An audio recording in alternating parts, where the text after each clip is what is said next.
Hi అండి. Prasad entertainment channel స్వాగతం. ఈరోజు మనం శివరాత్రి సందర్భంగా ప్రపంచంలోనే శివునికి లింగానికి ముఖం కలిగిన ఏకైక పుణ్యక్షేత్రం శ్రీముఖలింగం టెంపుల్ ఏర్పాట్లు ఎలా ఉన్నాయి, దర్శనాలు ఎలా ఉన్నాయి అనేది ఒకసారి చూద్దాం.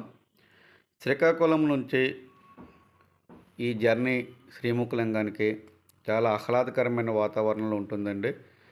రోడ్లు కూడా చాలా బాగుంటాయి. ఈ శ్రీముఖలింగం ఎంట్రన్స్ అండి. మేమైతే ఎర్లీ మార్నింగ్ 6 o'clockకి శ్రీకాకుళంలో ఆర్డినరీ బస్సులే ఉంటాయి శ్రీముఖలింగంకి. మేము బయలుదేరడం జరిగింది. 7:30కి మేము ఇక్కడ రీచ్ అయ్యాం. ఇప్పుడు 7:30 అయిందండి.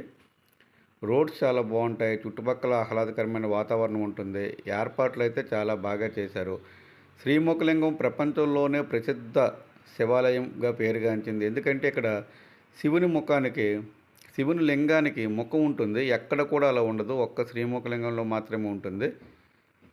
చూడండి, ఎంత ఎర్లీ మార్నింగ్ ఎంత పార్కింగ్ విశాలంగా ఉన్నప్పటికీ చాలా బైక్స్, ముందున కార్ పార్కింగ్ కూడా ఉంది. 3 అంచెల భద్రతా వ్యవస్థను ఇక్కడ ఏర్పాటు చేశారు. 3 స్థాయిలో ఇక్కడ మనం చెక్ పోస్టులు ఏర్పాటు చేశారు. ఈ శ్రీముఖలింగం అనేది 6వ శతాబ్దం నుంచి 9వ శతాబ్దం వరకు ఒక రాజ్యానికి రాజధానిగా ఉండేదంటే అప్పట్లోనే ఎంత విశిష్టత కలిగి ఉన్నదో ఒకసారి మనం అర్థం చేసుకోవచ్చు. చాలా ఏళ్ళ చరిత్ర కలిగిన విశిష్ట పుణ్యక్షేత్రం అండి. మనకి శ్రీకాకుళం నుంచి ఒక 50 kilometers వరకు ఉంటుంది. మనకి హైవే నుంచి వెళ్ళాలంటే వయా నరసనపేట, చల్లపేట, జలుమూరు మీదుగా శ్రీముఖలింగం చేరుకోవచ్చు. అలాగే వయా సరుబుజ్జిలి, హిరమండలం నుంచి కూడా శ్రీముఖలింగం చేరుకోవచ్చు. ప్రతి సంవత్సరం శివరాత్రి జరిగిన తర్వాత 3 daysకి అంటే ఈ బుధవారం నాడు చక్కెర తీర్థ స్నానాలు అనేవి జరుగుతాయండి. చాలా విశిష్టం. లక్షలాది జనాలు రావడం జరుగుతుంది. భక్తులందరూ కూడా చక్కెర తీర్థ స్నానాల కోసం క్యూ లైన్ కడతారు. ఈ బుధవారం నాడు భారీ స్థాయిలో ఏర్పాట్లు కూడా చేస్తున్నారు. ఈ శ్రీముఖలింగం ఊరండి. మనకు ఒక 2 kilometers ముందుగానే వెహికల్స్ అనేవి కూడా ఆపేస్తున్నారు. అక్కడ నుంచి బై వాక్ మనం ఆలయానికి చేరుకోవచ్చు. వాళ్ళు లోకల్స్ కాబట్టి వెహికల్లో లోకల్లో తిరుగుతున్నారండి. మనకి అలౌ చేయరు. అక్కడే పోలీస్ పోస్ట్ ఉంది. వాళ్ళు అక్కడే ఆపేస్తున్నారు. ఆలయంలో ఏర్పాట్లు ఎలా ఉన్నాయి అనేది కూడా చూద్దాం. ఆలయం కూడా నాకు అవకాశం ఉన్నంత వరకు మొత్తం టెంపుల్ మొత్తం నేను చూపిస్తాను. ఈరోజు చాలా విశిష్టమైన రోజు కాబట్టి భారీ స్థాయిలో భక్తులు ఉంటారు. అయినప్పటికీ ఆలయం మొత్తం వీడియో తీసి మీకు చూపించే ప్రయత్నం చేస్తాను. చాలా చక్కనైన ఆహ్లాదకరమైన విలేజ్ కల్చర్లో కొలువైందండి ఊరు. జలుమూరు మండలం, శ్రీకాకుళం జిల్లా జలుమూరు మండలం.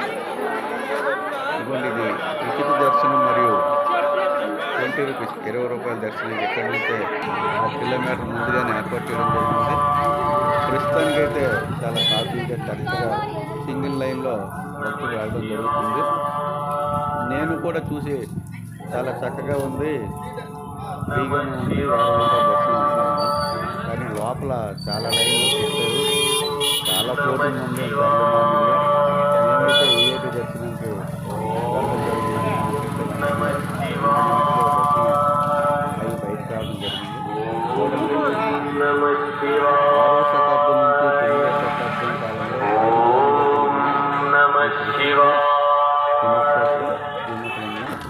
ఇక్కడ ఆర్కిటెక్చర్ అనేది చాలా పటిష్టంగా ఉంది. అప్పటి నుంచి ఇప్పటి వరకు కూడా ఇక్కడ పెయింటింగ్ చేయడం అనేది జరగలేదు. చూడండి, ఆలయంలో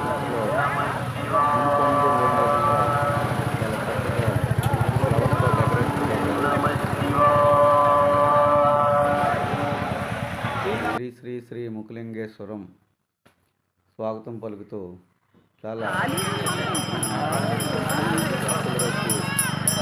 ఎక్కువగా ఉంది. మీకు లోపల ఆలయం మొత్తం కూడా నేను పూర్తి చేశాను, మీకు చూపిస్తాను. ఒకసారి వీడియో లెంత్ అనుకోకుండా ఎందుకు చూపిస్తున్నానంటే చాలామందికి ఏంటి శ్రీకాకుళం జిల్లా ఎక్కడో మారుమూల గ్రామం కదా అనుకుంటారు. ఎందుకు ఇక్కడ ఎంత విశిష్టత, ఎంతమంది భక్తులు ఇక్కడ, ఎంత ఎర్లీ మార్నింగ్ ఎంతమంది భక్తులు ఉన్నారంటే మరో 1 అవర్ ఆగితే ఇక్కడ చాలా ఎక్కువ కోటింగ్ ఉంటుంది. అందుకని మేము ఎర్లీ మార్నింగ్ రావడం జరిగింది. చూడండి ఎన్ని లైన్లు తిప్పారు, లోపల ఎంతోమంది వెయిట్ చేస్తున్నారు.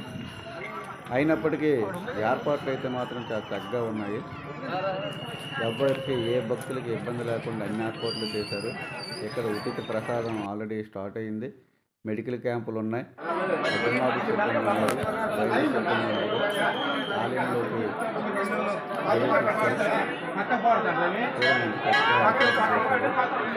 మనకి అరుణాచలంలో ఎలా అయితే మనం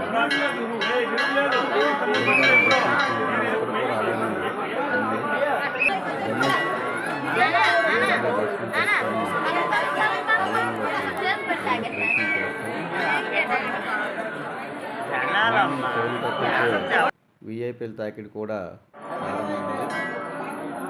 మనం అరుణాచలంలో ఎలా అయితే మనం రకరకాల లింగాలను మనం చూస్తాము, అగ్నిలింగము, వాయులింగము, వరుణలింగము అని ఇక్కడ కూడా ఉన్నాయండి.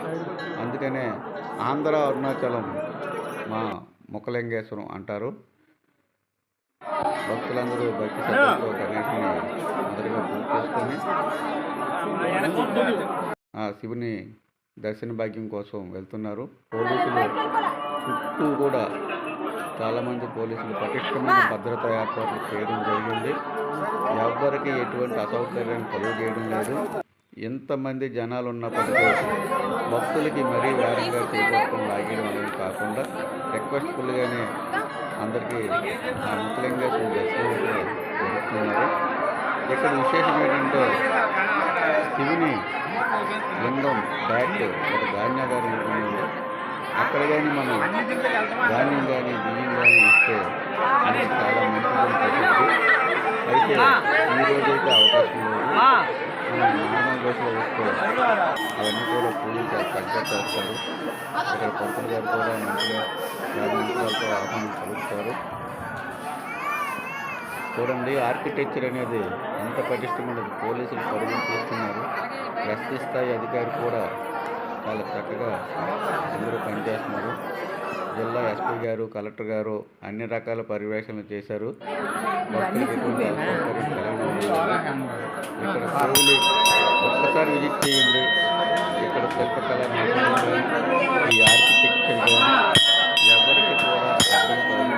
ఆ కాలంలోనే 6వ శతాబ్దంలోనే ఇంత పటిష్టమైన ఆలయం ఎలా నిర్మించడం జరిగింది అనేది చాలా గొప్ప అనుభూతిని కలుగజేస్తుంది. ప్రపంచంలో ఎక్కడా లేని ఏకైక పుణ్యక్షేత్రం. చూడండి ఇక్కడ మనకి అరుణాచలం లాగానే ప్రతి దగ్గర కూడా వరుణలింగమని, వాయులింగమని, అగ్ని ప్రతిష్ట, అగ్నిదేవుడు ప్రతిష్ఠించారని చాలా చక్కని చాలా లింగాలు, చాలా గోపురాలు ఉన్నాయి. అయితే ఈరోజు ఉన్న భక్తుల తాకిడికి ప్రశాంతంగా అయితే అన్నీ కంప్లీట్ చేయలేము. బయట మొత్తం టెంపుల్ మొత్తం లోపల మొబైల్ ఎలా ఉంది, కాకపోతే మీడియా తీయకూడదు.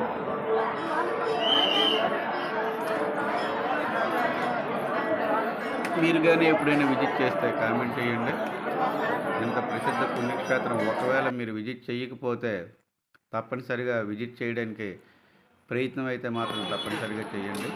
మేము బయటికి వచ్చేసాక ఇంకా కోటింగ్ పెరిగింది.